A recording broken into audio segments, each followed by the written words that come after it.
चलिए हम सीमांत संवाद कार्यक्रम को आगे बढ़ाते हैं। सियासी लोग हमारे बीच लगातार आते रहे हैं और ऐसे ही एक सियासी व्यक्ति हमारे बीच हैं, युवा सीवान के प्रदेश महासचिव कांग्रेस के अभिनव राय जी हमारे बीच हैं। तो हम चाहेंगे हमारे सहयोगी निरंजन सहयोग करें अभिनव जी को मंच पर लेकर आने में, और हमारे संपादक अनुराग ठाकुर जी से आग्रह है अभिनव राय कांग्रेस प्रदेश महासचिव जिले को युवा नेतृत्व प्रदान करते हुए उन्हें सम्मानित करेंगे अंग वस्त्र और एक स्मृति चिन्ह प्रदान करके। अभिनव राय प्रदेश महासचिव युवा कांग्रेस बिहार। सीवान की धरती राजनीतिक रूप से बेहद सक्रिय रही है। अभिनव जी हम चाहेंगे आप स्थान ग्रहण करें मंच पर। हमारी सहयोगी सुष्मिता से आग्रह है कृपया आएं और संवाद का सिलसिला आगे बढ़ाएं। सुष्मिता। हेलो अभिनव जी, बहुत स्वागत है आपका इस मंच पर। और देखिए, शुरुआत हमने कई दिग्गजों से बातचीत कर की, और अच्छी बात यह है कि एक युवा चेहरा आज हमारे बीच है जो बात रख सकेंगे कि असल मुद्दे क्या है युवाओं के बीच। कई बार ऐसे आरोप प्रत्यारोप के दौर हमने देखे हैं, सुने हैं, लेकिन उससे पहले मैं आपके अपने पर्सनल एक्सपीरियंस को जानना चाहूंगी कि असल में युवाओं का जो मुद्दा है वो क्या भटक रहा है या इसमें सिर्फ राजनीतिकरण हो रहा है। मैं सबसे पहले यही जानना चाहूंगा। बहुत बहुत धन्यवाद आपका इस मंच पे मौका देने के लिए। सारे दर्शकों का भी बहुत बहुत धन्यवाद। आप युवाओं को देख रही है, युवा की बात कर रही है। अभी जो युवाओं के साथ हुआ परीक्षा पे, नीट पे, दिल्ली से लेके पूरे भारत में हुआ, जो लठ मार चली, पेपर लीक पे बात कर रहे हैं। अगर कोई संवाद करना चाह रहा है तो आप संवाद नहीं, सरकार नहीं कर रही है, सरकार लठ मार रही है, जेल में बंद कर रही है। फिर सरकार झुकी जब युवा देखी कि सच मुद्दा है। अगर पहले दोबारा नीट पेपर जब किया गया, नीट पेपर पे बात हो रहा था, पहले भी संवाद करने की जरूरत थी यहाँ पे, लेकिन नहीं हुई। युवा तो भटक रहे हैं। एक नया बेरोजगारी पहले था, अब हम लोग इसको नाम दिए शिक्षित बेरोजगारी। अच्छा, शिक्षित बेरोजगार नाम दिया। हाँ। अभी देखिए, अब बिहार की ही बात कर लिया जाए। बिहार में इंजीनियरिंग कॉलेज, पॉलिटेक्निक कॉलेज खोला गया है, तो पास हो रहा है वहां से, रोजगार कहीं नहीं है। अगर रोजगार है तो कोई डाटा है। अच्छा, मतलब आपका साफ तौर पर कहना है कि रोजगार की उपलब्धता नहीं है, शायद ये कारण जो युवाओं में वो आक्रोश ज्यादा बढ़ रहा है। बिल्कुल है। शिक्षित बेरोजगार होंगे तो अपना हक के लिए लठ मार। बिल्कुल, मैं चाहूंगी कुछ टेक्निकल ग्लिच है, एक बार माइक थोड़ा ठीक करेंगे। और इन सबके बीच जब अभिनव जी से बातचीत हो रही है तो हम जानने की कोशिश कर रहे हैं कि युवाओं की असल मांग क्या है। अभिनव जी, एक आरोप यह भी लग रहा है कि राजनीतिक दृष्टिकोण से ऐसे मामलों पर विपक्ष में बैठी जो राजनीतिक पार्टियां हैं वो कहीं ना कहीं अपनी राजनीतिक रोटियां सेक रही है। इन आरोपों को आप कैसे देखते हैं? नहीं, कहा गया आप लोगों के लिए कि आप लोगों को किसी ने आमंत्रित नहीं किया, युवाओं ने आप लोगों तक आवाज पहुंचाई, लेकिन उन्होंने आपको उस आंदोलन में सम्मिलित होने के लिए नहीं न्योता दिया, लेकिन आप लोगों ने मौका ढूंढा उसमें अपनी बातों को सामने रखने का, ऐसा आरोप लगा। नहीं, आपका बात सही है। न्योता कोई शादी विवाह तो है नहीं कि न्योता देगा। राजनीतिक पार्टी है, हम लोग देश के लिए लड़ रहे हैं, आम लोगों के लिए लड़ रहे हैं, युवाओं के लिए लड़ रहे हैं। पर्सनल कोई पार्टी तो है नहीं। ठीक है, किस लिए लड़ रहा है? पार्टी किस लिए है? देश के मुद्दाओं के लिए ना। संसद किस लिए बना है? देश के मुद्दा के लिए बना। तो युवा जब रोड पे है और हम लोग कहाँ बैठे? संसद में बैठेंगे। सरकार कहाँ बैठी है? संसद में बैठी है, कान में लगा के बैठी हुई है, कोई फर्क नहीं पड़ने वाला। तो न्योता किस चीज की? जो जेन्युइन मुद्दा है उस पर तो हम लड़ेंगे ना। वो आवाज उठाना हमारी काम है। अब सरकार तो कुछ ना कुछ जब मुद्दा नहीं मिल रहा है तो ब्लेम करेगा ना। चलिए, तो इन आरोपों को आप खंडन कर रहे हैं। जो केंद्र का मुद्दा है, जिस मामले पर आप भी लगातार जिक्र कर रहे हैं, नीट पेपर लीक मामले पर आपने बातचीत कही है अब तक, बिहार के मुद्दों पर एक बार बातचीत करते हैं। क्या लगता है बिहार में जो असल बेरोजगारी, आप जो कह रहे हैं शिक्षित बेरोजगार, जो टर्म आप यूज कर रहे हैं, वैसी स्थिति क्यों आई है?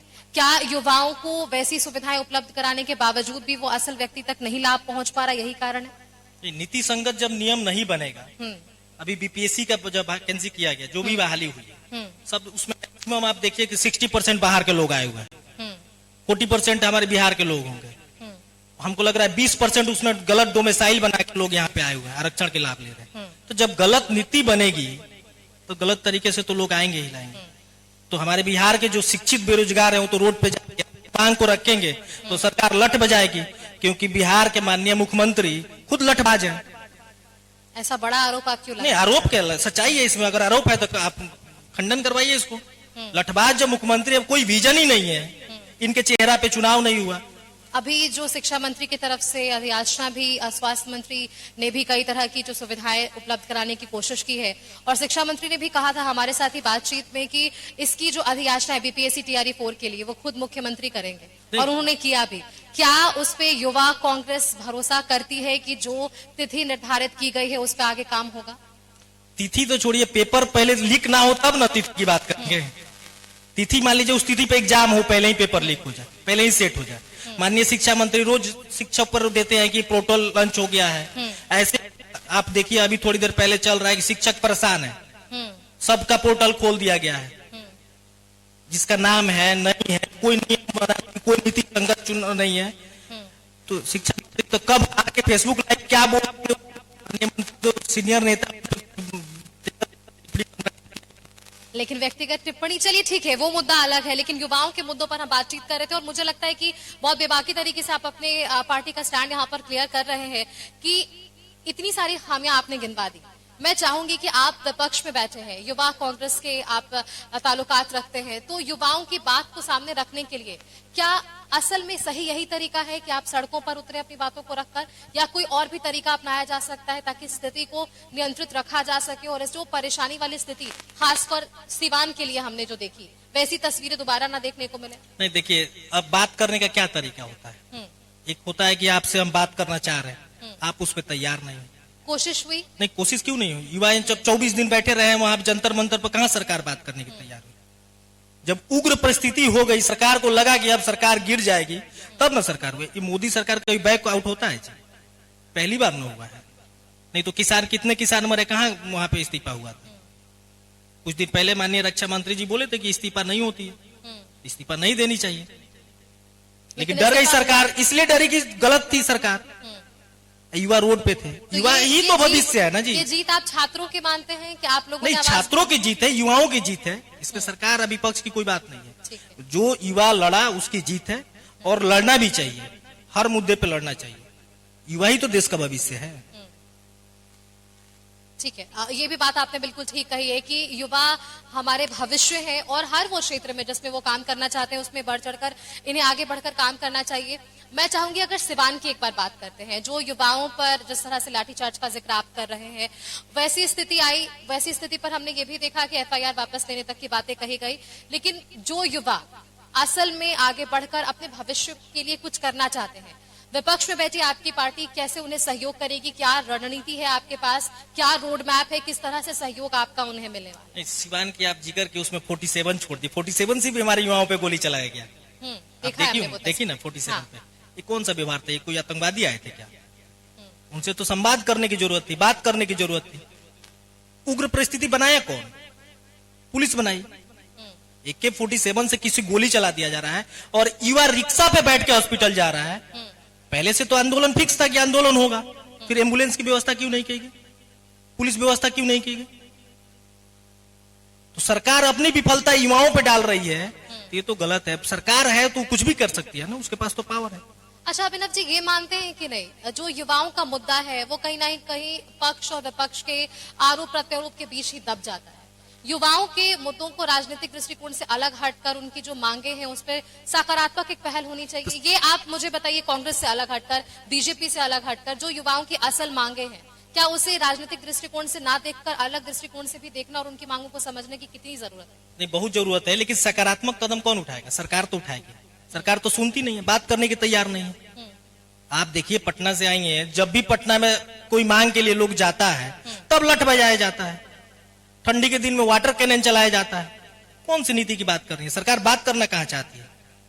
सरकार बात करने को तैयार हो तब ना नीति संगत नियम बनेगा कुछ भी। सरकार उस पे तो तैयार नहीं है। सरकार को लगता है कि लठबाज करिए और युवाओं पे डाल दीजिए, चाहे विपक्ष पे डालिए। एक राजनीति की चीज किया जाता है। हम तो बोले कि लठबाज मुख्यमंत्री जब रहेंगे तो लठ बजेगा ही बजेगा। चलिए, ये आपकी व्यक्तिगत राय है कि किस तरह से राज्य सरकार काम कर रही है। मेरा वापस से आपका सवाल वही रहेगा, आप जवाब मुझे उस पर दीजिए कि जो सिवान की जनता के साथ हुआ, जो ये सिवान के युवाओं के साथ हुआ, क्या उसके लिए आपकी तरफ से भी कोई बड़ी बातें या कोई बड़ा मंच साझा करने जा रहे हैं हम सभी, जो हम देख सकेंगे कि आपकी राजनीतिक पार्टी की तरफ से क्या सहयोग मिलने वाला है उन युवाओं को? कोई बड़ा चेहरा जिनकी तरफ से वो बातें सामने रखने की कोशिश होगी? नहीं, बिल्कुल आएगा। उसमें जब आप मंच पे आएंगे तो कोई ना कोई जाएगा वहां पे, और सिवान के बाद अगर मौका मिलेगा जो भी जाएंगे वहां पे रखेंगे। अच्छा, अब जो छात्रों के बीच आप जा रहे होंगे, मुझे लगता है जो वैसी स्थिति हमने देखी सिवान में, उसके बाद भी आप छात्रों के बीच गए होंगे, उन लोगों से आपने मुलाकात की होगी, उनकी व्यक्तिगत राय क्या रही कि जो स्थिति सामने आई क्या वो नहीं आनी चाहिए थी, और अगर नहीं आई तो किस कारण से अब जो है परेशानियां लोगों को हो रही है? नहीं, देखिए क्या होता है, युवाओं को डराया जाता है, FIR करते हैं, जेल में बंद FIR तो वापस लेने की भी बात, वापस लेने की बात हो रही है, तो फिर भी तो डराया जाता है ना पहले कि युवा नहीं निकल रहे हैं। अभी सरकार क्या बोल रही है कि युवा नहीं थे, ये लोग गुंडा था। फिर इतना गुंडा जब बिहार में पाल के रखे तो सरकार कर क्या रही है? अगर गुंडे थे तो सरकार बंद करे कि गुंडे हैं, चिन्हित करे उन्हें। चिन्हित करना तो सरकार की काम है ना, वो नहीं करेगी। ठीक है, मतलब अभी हम प्रदेश अध्यक्ष का चुनाव लड़े हैं यूथ का, पूरे बिहार का हम लोग भ्रमण कर रहे हैं, हर जिला में जा रहे हैं, हर जगह से युवा जुड़ रहे हैं हमसे, हर युवा परेशान है। उसी में हम लोग नाम दिए कि शिक्षित बेरोजगार। हम अच्छा, शिक्षित घर पे पड़ा हुआ है, जब घर पे पड़ेगा, आप कोई ख्याली खेत है उसमें कुछ भी अगर बीज नहीं डाला जाएगा तो खर आएगा। वही युवाओं के साथ हो रहा है। ठीक है अभिनव जी, आखिरी सवाल मेरा आपसे रहेगा कि आपने जिस तरह से आंदोलन पर ज्यादातर बातचीत की आज हमारे साथ इस मंच पर, मैं जाते जाते आपसे ये जरूर कम से कम वो 5 बिंदु जानना चाहूंगी। सिवान के युवाओं की मांग, क्योंकि अब तक हमने आम जनता की युवाओं के लिए जो है वो बातचीत की थी, लेकिन असल में अगर युवाओं की मांग पर हम बात करें तो किस मांगों पर ज्यादा काम हो तो पलायन रुक सके, बेरोजगारी रुक सके, और जो टर्म आज आप इस मंच से साझा कर रहे हैं बेरोजगारी को लेकर, शिक्षित बेरोजगार, उसे आप दोबारा ना कहें, ऐसी स्थिति कैसे उत्पन्न नहीं, 14 साल में तो ऐसे दिखने को नहीं मिला कि उम्मीद ऐसा आपने होगा। खत्म कर लिया। उम्मीद जब सरकार बदलेगी, हमारी सरकार आएगी तो युवाओं को भविष्य बदलेगा और बेरोजगारी शिक्षित। कैसे, थोड़ा बता दीजिए हमें, अगर कुछ 2-4 ही काम अगर हम बता दें कि सिवान में युवाओं के लिए ये विशेष कुछ हो जाए, कुछ विशेष पैकेज आप लेकर आ जाए, युवाओं के लिए कुछ विशेष आप लेकर आए। युवाओं के लिए तो मान लीजिए छोड़ दीजिए, आप चीनी मिल देखिए ना, पीछे ही बंद है। आप यहाँ से 1 किलोमीटर जाइए तो चीनी मिल बंद है, यहाँ पीछे एक चीनी मिल है वो भी बंद है। सरकार जब चुनाव में आई थी तो बोली थी सारे चीनी मिल चालू होंगे, कहाँ चालू हुआ चीनी मिल? कुछ का उस पर तो पहल भी नहीं हुआ, उसकी कोई बजट भी नहीं आई। तो रोजगार जब सृजित नहीं होगा, और काली इंजीनियरिंग कॉलेज चाहे कुछ भी खोल दीजिए, आप शिक्षित बना दीजिए, तो दिल्ली ही जाएगा युवा ना। अच्छा, ये भी एक हमेशा से जहन में रहा है कि जो बिहार के युवा हैं हमेशा वो महानगरों की तरफ शिफ्ट हो जाते हैं रोजगार के लिए। नहीं, बिल्कुल सही बात है, जब बेरोजगारी है, गरीबी है तो जाएगा नहीं युवा, कहीं अपने भरण पोषण के लिए तो जाना ही पड़ेगा। सरकार तो उस पर चिंतित नहीं है, बोल तो रहेंगे जब BPSC का निकाला जा गया तो 60% बाहर के लोग आ गए, सरकार कहाँ उस पर काम कर रही है।